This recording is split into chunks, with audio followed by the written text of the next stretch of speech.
कर रहे हैं एक बड़ी खबर के साथ। भारत के मुख्य आर्थिक सलाहकार नागेश्वरन का बयान आ गया है। उन्होंने कहा है कि 25% एक्स्ट्रा टैरिफ हटा सकता है अमेरिका। उम्मीद है कि अमेरिका पेनल्टी टैरिफ हटा सकता है। भारत और अमेरिका के बीच बातचीत पॉजिटिव रही है, ये उन्होंने कहा है। साथ ही 30 नवंबर के बाद पेनल्टी टैरिफ हटने की संभावना जताई जा रही है। मनीष झा इस वक्त हमारे साथ, हमारे सहयोगी जुड़ रहे हैं। मनीष, भारत के मुख्य आर्थिक सलाहकार का ये बयान ऐसे वक्त में आ रहा है जब अभी हम देख रहे हैं कि पूरे देश में और पूरी दुनिया में एक संदेश है कि अमेरिका टैरिफ को लेकर बहुत अग्रेसिव है, लेकिन उनका ये स्टेटमेंट बता रहा है कि नवंबर महीने में पेनल्टी टैरिफ को हटाने पर विचार हो सकता है अमेरिका की तरफ से। इस बयान के पीछे की नीतियां क्या हैं? देखिए, उम्मीद तो है। हालांकि भारत सरकार के मुख्य आर्थिक सलाहकार ने खुद ही ये कहा कि मुझे ऐसा लगता है कि ऐसा हो जाएगा। ये कहकर उन्होंने वो बात बताने की कोशिश की है, क्योंकि भारत और अमेरिका के बीच अभी ट्रेड डील फिर से बात शुरू हो गई है और जिस तरीके से एक बार फिर नई दोस्ती शुरू हुई है भारत और अमेरिका के टॉप लीडरशिप के बीच में, जैसे हमने देखा कि प्रेसिडेंट ट्रंप और प्राइम मिनिस्टर मोदी के बीच में बातचीत भी हुई। कल ट्रंप ने प्रधानमंत्री मोदी को बधाई संदेश भी दिया जन्मदिन के। तो और इन सब डेवलपमेंट के बीच मैं आपको बताऊं कि खुद मैंने भी यूएस एडमिनिस्ट्रेशन की एक सीनियर लेवल की ऑफिसर से बात की थी, जो कि ट्रेड नेगोशिएशंस के हिस्सा है। वो उन सब ने ये कहा था कि काफी पॉजिटिव डेवलपमेंट्स हो रहे हैं, बहुत कुछ होना बाकी है। इस वक्त ऐसा लगता है कि ट्रंप ये सोच रहे हैं कि जो 25 और प्लस 50% का टैरिफ उन्होंने लगाया था, उसमें से पहले 25% को कैसे हटाया जाए, क्योंकि जब रूस यूक्रेन युद्ध के नाम पर भारत पर 25% का टैरिफ लगा तो न केवल बाकी दुनिया में बल्कि अमेरिका के अंदर भी काफी आलोचना हुई थी। तो प्रेसिडेंट ट्रंप एक ऑनरेबल एग्जिट देख रहे हैं कि कोई एक रास्ता मिल जाए और तब वो ऐसा कर सके। बहुत हद तक संभावना है कि जब ट्रेड डील होने वाली होगी और अमेरिका के जो नए एम्बेसडर भारत आएंगे उसके बाद ये कुछ हो सकता है, इसकी काफी उम्मीद है। और उनकी तरफ से, आर्थिक सलाहकार की तरफ से अगर स्टेटमेंट आ रहा है तो जरूर इसके पीछे किसी तरह की बातचीत या किसी तरह के जेस्चर भारत और अमेरिका के रिश्तों के जरिए सामने आए होंगे, तभी उन्होंने इतना बड़ा स्टेटमेंट दिया है। शुक्रिया मनीष इस जानकारी के लिए आपका। और आइए खबरों में आगे बढ़ते हैं। लोकसभा में विपक्ष के नेता और कांग्रेस सांसद राहुल गांधी ने कहा है कि भारत के मुख्य चुनाव आयुक्त उन लोगों को बचा रहे हैं जो कि वोट चोरी के लिए जिम्मेदार हैं। वहीं चुनाव आयोग ने राहुल गांधी के आरोप गलत और निराधार बताए। ज्ञानेश कुमार जी, हिंदुस्तान के चीफ इलेक्शन कमिश्नर, वोट चोरों की रक्षा करते हैं। हर इलेक्शन में हमें रिपोर्ट आती थी कि वोटर्स डिलीट हो, कांग्रेस वोटर्स डिलीट हो रहे हैं, ऑपोजिशन के वोटर्स डिलीट हो रहे हैं। इलेक्शन कमीशन के अंदर से हमें मदद मिलनी शुरू हो गई है। मैं साफ बोल देता हूं, इलेक्शन कमीशन के अंदर से पहले नहीं हो रहा था, अब इलेक्शन कमीशन के अंदर से इंफॉर्मेशन आ रही है। ये रुकेगा नहीं। और ये शॉकिंग बात ये है बस कि ये अभी शुरू नहीं हुआ, ये 10-15 साल से चल रहा है। ये सिस्टम है, ये स्ट्रक्चर है। हिंदुस्तान की जो डेमोक्रेसी है वो हाईजैक हो गई है। Democracy, brothers and sisters, democracy can only be saved by the people of India. और बीजेपी नेता अनुराग ठाकुर ने राहुल गांधी के आरोपों को लेकर कहा कि गलत और निराधार आरोप लगाना उनकी आदत बन गई है। उनके मुताबिक आरोप लगाने के बाद माफी मांगने का काम और कोर्ट से फटकार खाने का काम राहुल गांधी का हो गया है। रिकॉर्ड्स के अनुसार आलंद विधानसभा क्षेत्र ये कांग्रेस के ही कैंडिडेट ने जीती थी 2023 में 10,348 मतों से। तो क्या श्रीमान राहुल गांधी जी, कांग्रेस ने वोट चोरी करके सीट जीती थी? एक बात आज जो राहुल जी ने बातों में मान ली और अपने जवाब में कहा, वो कहते कहते हाइड्रोजन बम एक तरह से फोड़ गए अपने ऊपर ही। वो कहते मैं लोकतंत्र बचाने नहीं आया। राहुल जी कहते हैं गलत निराधार आरोप बार बार इलेक्शन कमीशन ऑफ इंडिया पर लगाना, कभी ईवीएम पर प्रश्न चिन्ह खड़े करने, कभी वीवीपैट पर करना, कभी चुनावों के नतीजों पर करना और कभी टूल किट के सहारे भारत के लोकतंत्र पर, संवैधानिक संस्थाओं पर प्रश्न चिन्ह खड़ा करना, क्या ये आदत सी बन गई है? वहीं कांग्रेस महासचिव प्रियंका गांधी ने आरोप लगाया कि वोट चोरी के खेल में चुनाव आयोग भी शामिल है, तो इन आरोपों का बीजेपी ने जवाब दिया। वोट चोरी के मुद्दे पर राहुल गांधी ने आज फिर कई दावे किए। इन आरोपों को प्रियंका गांधी ने भी सही ठहराया। Everybody should watch his press conference because you should understand what is happening in our country and how the EC is colluding to destroy the electoral process and to challenge democracy in our country. We all need to fight for democracy. Congress के आरोपों पर रविशंकर प्रसाद ने कहा कि राहुल गांधी को संविधान की समझ नहीं है। न कानून समझते हैं, न सुप्रीम कोर्ट के आदेश को समझते हैं, खाली संविधान किए रहते हैं।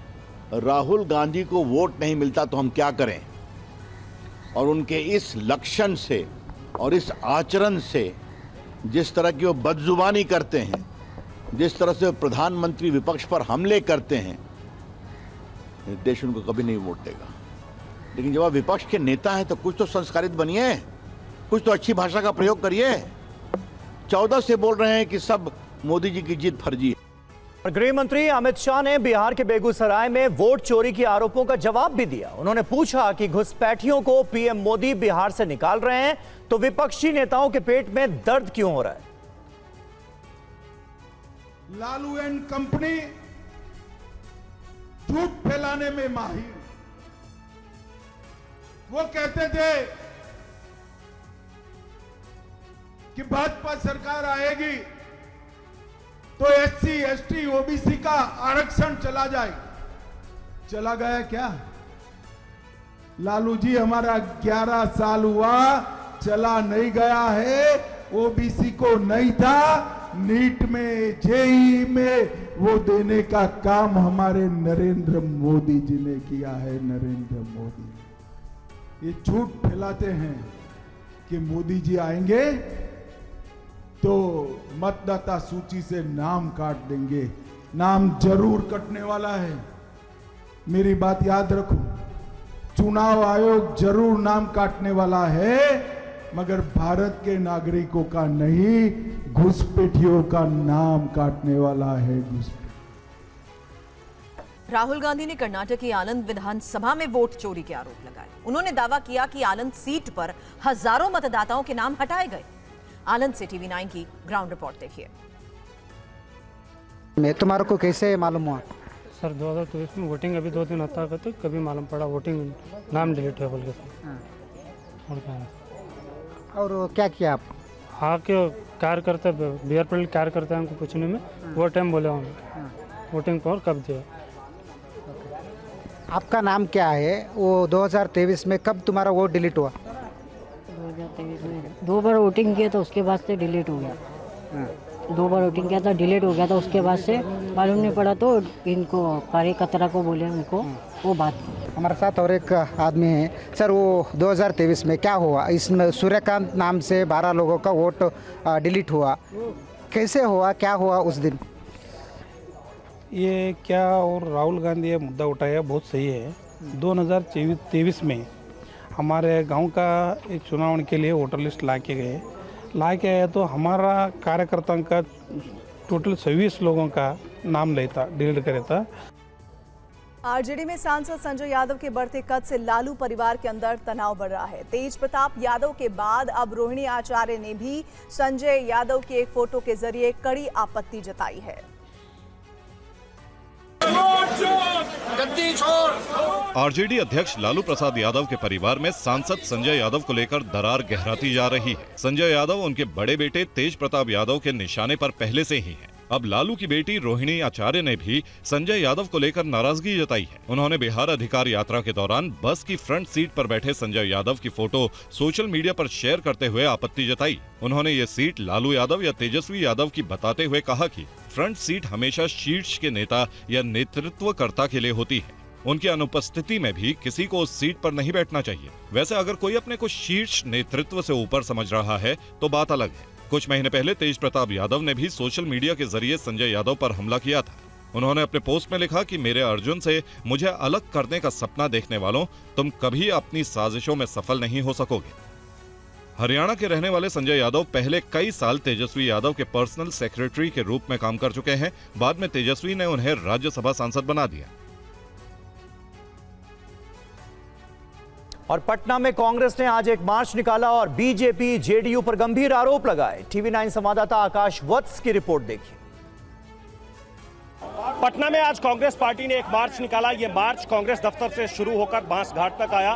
कांग्रेस का आरोप है कि बिहार के भागलपुर में बीजेपी और जेडीयू की सरकार ने अडानी को 1 रुपए प्रति वर्ष के हिसाब से 1000 एकड़ से ऊपर जमीन दे दी है और उस जमीन के ऊपर जो पेड़ लगाए गए थे उस पेड़ को काट दिया गया है। इसी विरोध में ये मार्च निकाला गया।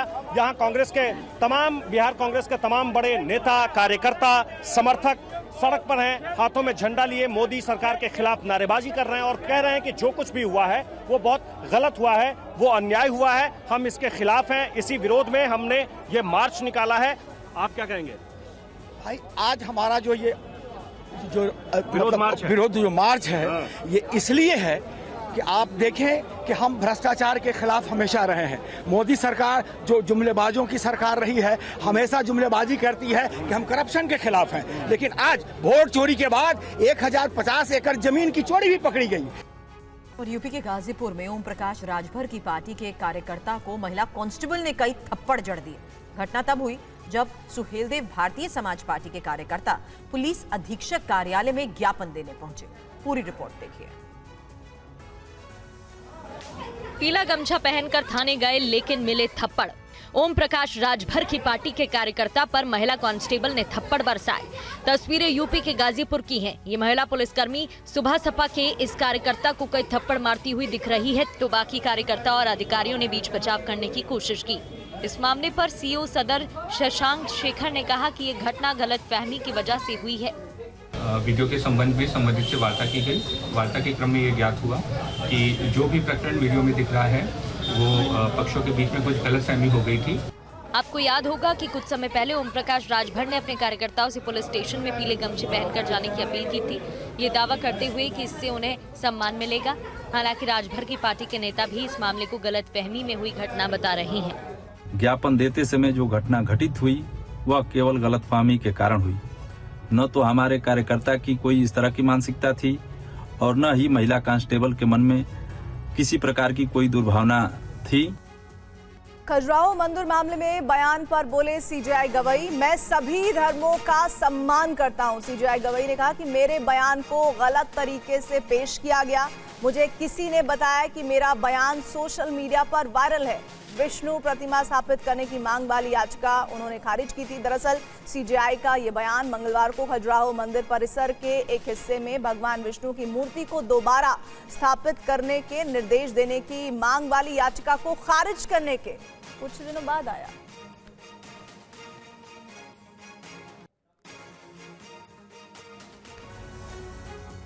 और उत्तराखंड के चमोली में बादल फटने के बाद कैसे तबाही मची, उसकी कुछ नई तस्वीरें सामने आ गई हैं। ये रिपोर्ट देखिए।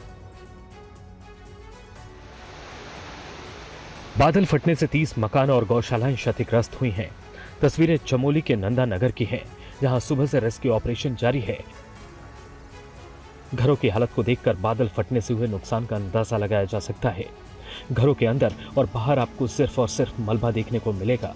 जो मकान बचे हैं उनमें रहना फिलहाल सुरक्षित नहीं है।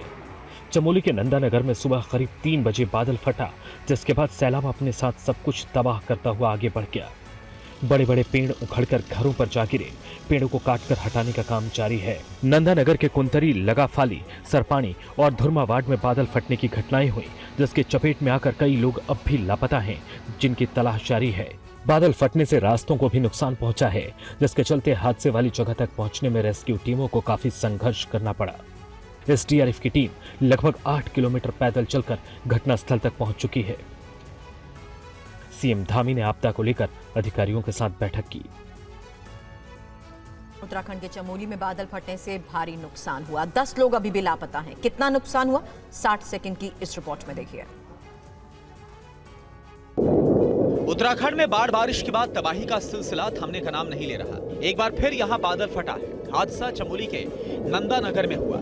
यहां पर कुंतरी, लगाफाली वार्ड में बादल फटने से हाहाकार मच गया। एक साथ भारी मात्रा में पानी पहाड़ों से नीचे आ गया। और जो कुछ उसके सामने आया उसे अपने साथ बहाता ले गया। सैलाब यहां के 6 मकानों को नुकसान पहुंचाते हुए आगे बढ़ गया। कई लोग सैलाब की चपेट में आकर लापता भी हो गए, जिनमें से कईयों का कुछ पता ही नहीं। बादल फटने से मोक्ष नदी में इतना पानी आ गया कि नदी का उफान लोगों में दहशत पैदा करने लगा। अगली तस्वीर भी नंदा नगर की है। वीडियो यहाँ के धुरमा गांव का है। यहाँ भी तेज बारिश ने 5 घरों को भारी नुकसान पहुंचाया। यहाँ पर भी सैलाब के साथ लोगों का सामान बह गया। गनीमत रही कि बारिश के चलते हुए हादसों में किसी की जान नहीं गई। लोग मलबे के बीच अपना सामान खोजते नजर आए। एनडीआरएफ की टीमें रेस्क्यू ऑपरेशन में जुटी हैं। घायलों की मदद के लिए मेडिकल टीमें मौके पर पहुंच रही हैं। और पहाड़ों पर हो रही मूसलाधार बारिश का असर मैदानी इलाकों में भी दिख रहा है। यूपी के सहारनपुर में गांगरो नदी उफान पर है, जिसके कारण लोग सहमे हुए हैं। सैलाब का ये हाहाकारी रूप, तबाही मचाने को बेताब गांगरो नदी। ये तस्वीर सहारनपुर के मिर्जापुर इलाके की है, जहां अचानक गांगरो नदी का जलस्तर बढ़ गया और शाकंभरी माता मंदिर के पास ये कार नदी में समा गई। देखिए कैसे ये भारी भरकम कार तिनके की तरह सैलाब के साथ बह रही है। आसपास खड़े लोग बस इस मंजर को देखते रहे। किसी की हिम्मत नहीं हो पाई कि वो कार को बचाने की कोशिश भी करे। अब इस तस्वीर को देखिए। इस अस्थायी पुल को नवरात्र के दौरान श्रद्धालुओं की सुविधा के लिए बनाया गया था, लेकिन पानी के तेज बहाव के आगे ये अचानक धराशायी हो गया। नदी किनारे बने घाट जलमग्न नजर आ रहे हैं। इतना ही नहीं, माता शाकंभरी देवी मंदिर की तरफ जाने वाले रास्ते पर नदी का पानी बह रहा है और यहाँ से आवाजाही खतरे को दावत देने जैसी है, जिसके कारण श्रद्धालुओं को एहतियात के तौर पर रोक दिया गया है। प्रशासन ने लोगों से नदी के पास ना जाने की अपील की है। साथ ही मंदिर के पास पुलिस बल की तैनाती की गई है ताकि लोगों को सावधान किया जा सके। दिशा पाटनी के घर पर फायरिंग करने वाले 2 शूटर्स जहां ढेर कर दिए गए, वहीं फायरिंग को अंजाम देने वाले अभियुक्तों के कई वीडियो अब सामने आ रहे हैं। बरेली में अभिनेत्री दिशा पाटनी के घर पर फायरिंग के मामले में 2 शूटरों की मुठभेड़ में मौत के बाद चौंकाने वाली बात सामने आ रही है। अब बरेली पुलिस की पड़ताल से पता चला है कि चारों शूटर 10 सितंबर को ही शहर में आ गए थे। इनमें मुख्य शूटर रविंद्र पुराने रोडवेज के पास, तो बाकी तीनों बरेली जंक्शन के पास होटल में रुके थे, जिसका सीसीटीवी फुटेज भी सामने आ गया है। शूटर्स को बाइक से भी आते जाते सीसीटीवी में देखा जा सकता है। 10 तारीख को 9:55 पे आए और 11 तारीख को सुबह मॉर्निंग अर्ली मॉर्निंग चला गया। अच्छा, उसने क्या बताया, क्या एंट्री कराई थी, क्या आईडी दी? उसने अपना आधार कार्ड दिया था। अच्छा, हरियाणा नंबर की आईडी थी। आधार कार्ड दिए करने के बाद फोटो स्टेट हुई। फोटो स्टेट के बाद एंट्री प्रॉपर था। उसके कोई चेहरे पे वो नहीं लग रहा था कि क्रिमिनल कोई लगता है, वो चीज नहीं लग रहा। कुछ सामान भी था उसके साथ? कुछ नहीं, खाली हाथ था। जांच में यह भी पता चला है कि चारों ने पहले ही रेकी की थी। इसके बाद फायरिंग की वारदात को अंजाम दिया। पुलिस को होटलों में लगाई फर्जी आईडी से 8 बदमाशों के होने का प्रमाण मिला है। फिर पता लगा कि 4 लोग अलग अलग नाम और पहचान के साथ ठहरे थे। और दिल्ली में आज सुबह सुबह एक सड़क हादसा हो गया। थाना मंदिर मार्ग इलाके में एक पुलिस की पीसीआर वैन ने ही एक शख्स को कुचल दिया। ये वही जगह है जहां ये दर्दनाक हादसा हो गया। तस्वीरों में देखा जा सकता है कि कैसे दिल्ली पुलिस की पीसीआर वैन पेड़ से जा टकराई। दिल्ली में आरके आश्रम मेट्रो स्टेशन के पास यह हादसा हुआ, जिसमें एक व्यक्ति की मौत हो गई। वहीं चश्मदीद का आरोप है कि पुलिस वाले जो पीसीआर वैन से शराब की बोतल निकाल रहे थे और उन्होंने मना किया तो उनके ऊपर बंदूक तान दी। सर, गाड़ी में दारू की बोतल निकली है सर। देखिए आप? बिल्कुल सर। अच्छा, नशे में थे फिर? बिल्कुल। वहाँ से सर गाड़ी एक बाइक स्पीड में लेकर यहाँ चढ़ा दिया गाड़ी उनके ऊपर। उनकी हो गई डेथ। उसके बाद यहाँ से वो दोनों निकल के वहाँ गए, छिप गए। जो आप बता रहे 50 मिनट दूर स्थायी हाँ जी, हाँ जी, वहीं पे छिप गए।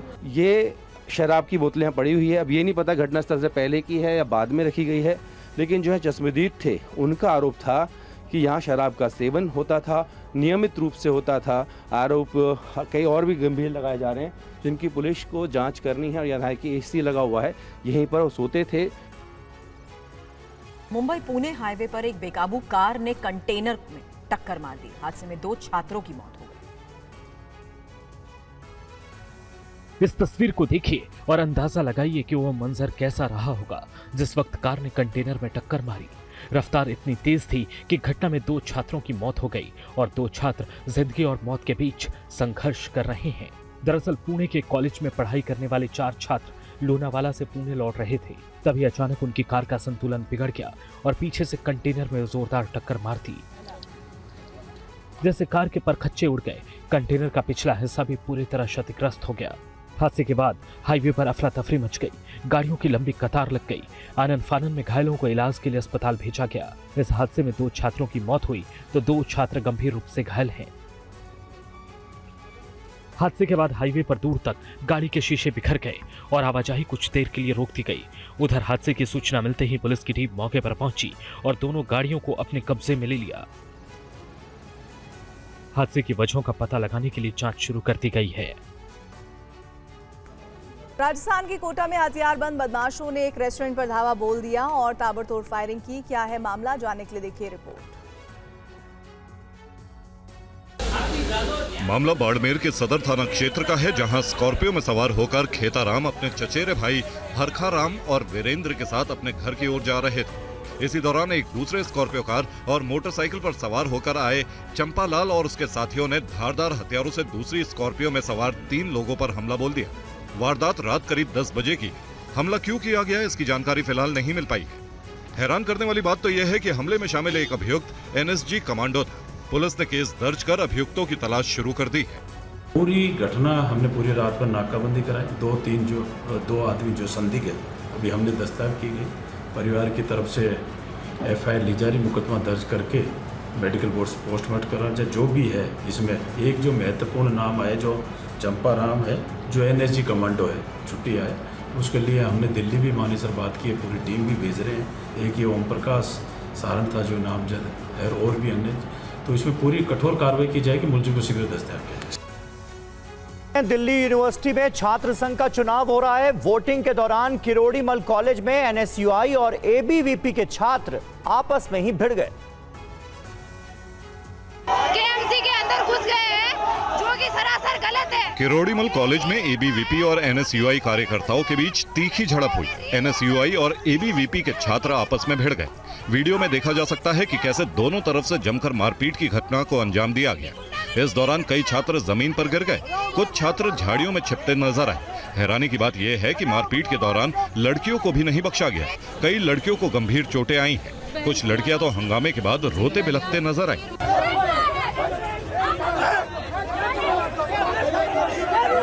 बता दें कि दिल्ली विश्वविद्यालय छात्र संघ चुनाव प्रचार के अंतिम दिन किरोड़ीमल कॉलेज में एबीवीपी और एनएसयूआई कार्यकर्ताओं के बीच तीखी झड़प हुई। एनएसयूआई ने एबीवीपी पर पूर्वांचल के छात्रों पर हमला करने का आरोप लगाया, जबकि एबीवीपी ने कांग्रेस नेताओं पर बाहरी लोगों को लाकर माहौल बिगाड़ने का आरोप लगाया था। ये झड़प उस समय हुई थी जब कांग्रेस के नेता अजय राय नॉर्थ कैंपस आने वाले थे।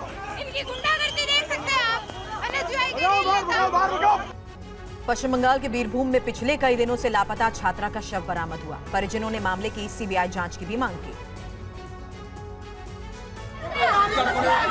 पश्चिम बंगाल के बीरभूम जिले में 28 अगस्त से लापता नाबालिग छात्रा का शव बरामद किया गया है। ट्यूशन पढ़ने गई 7वीं कक्षा की छात्रा के लापता होने पर परिवार ने गुमशुदगी का मामला दर्ज कराया था। पुलिस को छात्रा का शव एक बोरे में 3 टुकड़ों में मिला। पुलिस ने इस मामले में स्कूल शिक्षक को गिरफ्तार किया है। छात्रा के परिजनों ने मामले की सीबीआई जांच की मांग की है। अभियुक्त ने लड़की को अगवा करने और उसकी हत्या करने के बाद शव फेंकने की बात कबूल की है।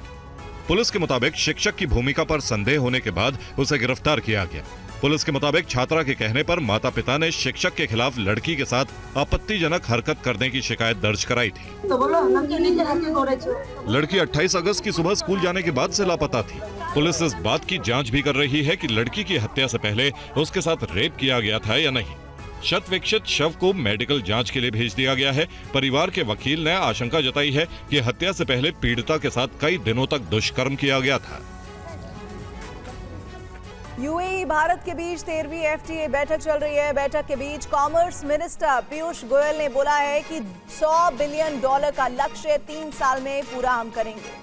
उन्होंने कहा कि पहले का लक्ष्य महज 3 साल में हासिल हुआ है और निवेश के लिए रास्ते आसान बनाने पर चर्चा भी बैठक में हुई है। यूएई भारत के पीएम के संबंध मजबूत हुए हैं, इस बात की जानकारी भी उन्होंने दी।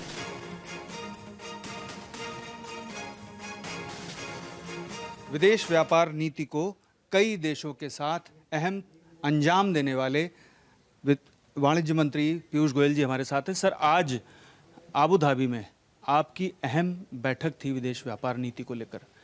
कैसी मीटिंग रही और किन पहलुओं पर चर्चा हुई? सबसे पहले इस पर आप बताएं। हमारा सालाना एक bilateral high level task force on investments की मीटिंग लगातार हर वर्ष चलती है। इस बार 13वीं मीटिंग थी। यहाँ के शेख हामिद, हिज हाइनेस शेख हामिद और मैं को चेयर करते हैं। इसमें निवेश और व्यापार और टेक्नोलॉजी के कोलैबोरेशन को बढ़ाने के लिए अलग अलग आइडियाज़ के ऊपर चर्चा विचार, कोई समस्याएं आ रही हो किसको तो समस्याओं का समाधान करना, नए आइडियाज़ पे चर्चा करके नए आइडियाज़ की तरफ जाना, ये लगातार आदान प्रदान रहता है। ऐसी एक मीटिंग में तय हुआ था कि हम फ्री ट्रेड एग्रीमेंट करेंगे। कॉम्प्रिहेंसिव इकोनॉमिक पार्टनरशिप एग्रीमेंट हमने यूएई के साथ किया और विश्व का सबसे फास्टेस्ट नेगोशिएटेड एग्रीमेंट आज भी वही माना जाता है। 88 दिन में तय हो गया था पूरा। उसके कारण आज द्विपक्षीय व्यापार $100 बिलियन यानी लगभग 9 लाख करोड़ हो गया। आज हमने ये भी लक्ष्य रखा कि अब अगले 3-4 साल में इस 100 बिलियन को नए रूप से देखेंगे कि ऑयल, तेल और सोना चांदी इसको छोड़ के $100 बिलियन का व्यापार। ये तो बहुत बड़ा लक्ष्य हो गया। बहुत बड़ा लक्ष्य है। कितने साल में इसको पूरा किया जा सकता है? 3-4 साल में हमें लगता है इसको पूरा कर सकते हैं। बड़ा लक्ष्य है। इससे लाखों लाखों लोगों को रोजगार और नौकरी मिलेगी, व्यापार बढ़ेगा, विदेशी मुद्रा की कमाई होगी, हमारी अर्थव्यवस्था को बल मिलेगी। निवेश में भी आज यूएई हमारा 5वां सबसे बड़ा निवेशक है। आगे चल के वो और पैसा भारत में डालना चाहते हैं। इस बार हमने कुछ नई चीज़ों पे भी चर्चाएं की। जैसे मेरे साथ पवन गोयनका जी इनस्पेस के चेयरमैन आए हैं। उन्होंने जब स्पेस के बारे में भारत की भूमिका रखी तो हिज हाइनेस शेख हामिद को बहुत दिलचस्पी थी। उन्होंने काफ़ी चर्चा के बाद उनसे आइडियाज़ मांगे हैं, प्रपोजल्स मांगे हैं। वो चाहते हैं इसमें निवेश करना, चाहते हैं हम कोलैबोरेट करें। लो ऑर्बिट सैटेलाइट्स में भी उनको इंटरेस्ट है। स्टार्टअप्स जो भारत में आज काफ़ी काम कर रहे हैं स्पेस में, उसमें भी उनको काफ़ी यानी इसरो की जो सफलता है वो बड़ी तेज़ी से दुनिया भर में बढ़ रही है और जाहिर सी बात है कि दुनिया भर उससे सेवाएं लेंगे। स्पष्ट रूप से भारत ने जिस प्रकार से कम खर्च पर बड़ी उपलब्धियां प्रधानमंत्री नरेंद्र मोदी जी के नेतृत्व में इसरो को जो बल मिला है, जो सपोर्ट मिला, जो कॉन्फिडेंस मिला, फेलियर को भी उन्होंने कभी थमने नहीं दिया इसरो के काम को। कभी एक आध बार चीज़ सफल नहीं भी हुई तो प्रधानमंत्री जी पूरा डट के खड़े रहे कि नहीं, अगली बार हम और मेहनत करेंगे, मैं आपके साथ खड़ा हूँ। और हमने देखा अपना लूनर साउथ पोल पे, चांद के साउथ पोल पे पहला देश है जो सॉफ्ट लैंडिंग किया भारत। और वहीं स्मार्टफोन्स के ग्लोबल मार्केट में भारत का दबदबा लगातार बढ़ रहा है। मौजूदा वित्त वर्ष के पहले 5 महीने में ही भारत से होने वाले स्मार्टफोन के निर्यात में 50% से ज्यादा की बढ़ोतरी हुई है। ये रिपोर्ट देखिए। पीएम मोदी ने भारत को मैन्युफैक्चरिंग हब बनाने के लिए ऐसी कई स्कीम शुरू की जिसने इंडस्ट्री को बूस्ट दिया है। इनमें गेम चेंजर स्कीम रही है PLI यानी प्रोडक्शन लिंक्ड इंसेंटिव, जिसने इलेक्ट्रॉनिक सेंटर को जबरदस्त बूस्ट दिया है। एक रिपोर्ट के मुताबिक अप्रैल से अगस्त 2025 तक भारत से स्मार्टफोन का निर्यात 1 लाख करोड़ तक पहुंच गया। अप्रैल से अगस्त 2024 तक भारत से स्मार्टफोन का निर्यात 64,500 करोड़ था, यानी निर्यात में 55% की वृद्धि हुई। कुल निर्यात में 75% हिस्सा यानी 75,000 रुपए का निर्यात आईफोन बनाने वाली फॉक्सकॉन और टाटा इलेक्ट्रॉनिक्स का था।